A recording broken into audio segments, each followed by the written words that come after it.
seen a child dance or giggle in rapture as their parent or friend blew bubbles in the air around them? And how long has it been since you have taken part in this really simple pleasure of childhood?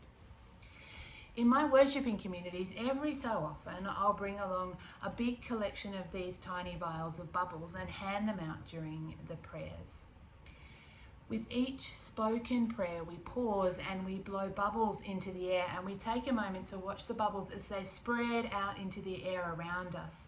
Individual circles of translucent air that glow and glimmer as they float, watching as sometimes 2 or 3 carefully join together before they slowly disappear or quickly pop into nothingness. My uncomplicated thought behind this, I suppose, childish act in the seriousness of prayer is that we are blowing the hope that our prayers hold into the keeping of not just our community, but beyond us into the rest of the world and to God. For me, this simple act of breath that forms a shimmering bubble that slowly dissolves resonates with the scriptures that speak of God who sprinkles the earth with mists and a God who gleams and sparkles in the visions of the prophets.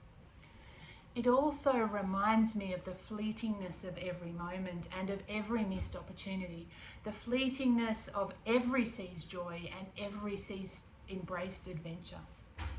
Right now, of course, the language that we use around bubbles is quite different.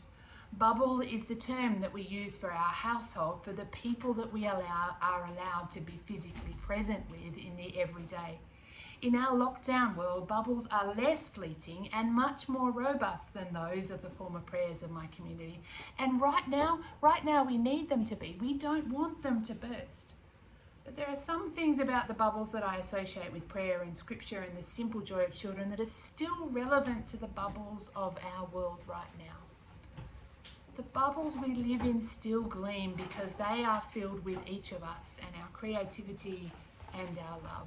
They still shimmer and move as we continue to grow and change within them, and as we travel in them through the wonders of modern technology around the world, speaking to our friends on the telephone, exploring art galleries and attending operas, all from our lounge room. They do sometimes combine for those that live alone. And the other thing that is true about these bubbles is that they will, when it is safe, slowly fade away into nothing. Some may even pop more quickly than we think. So if you have some bubbles like these ones somewhere in the depths of your cupboard, sometime during lockdown, I invite you to get them out and to revisit the simple joy of blowing bubbles into the air and watch them as they glimmer and they shine and they float and they slowly dissolve. And I invite you to remember the beauty of the bubble that is you and the ones you love, and to pray for a time when these necessary bubbles fade into the mists of history.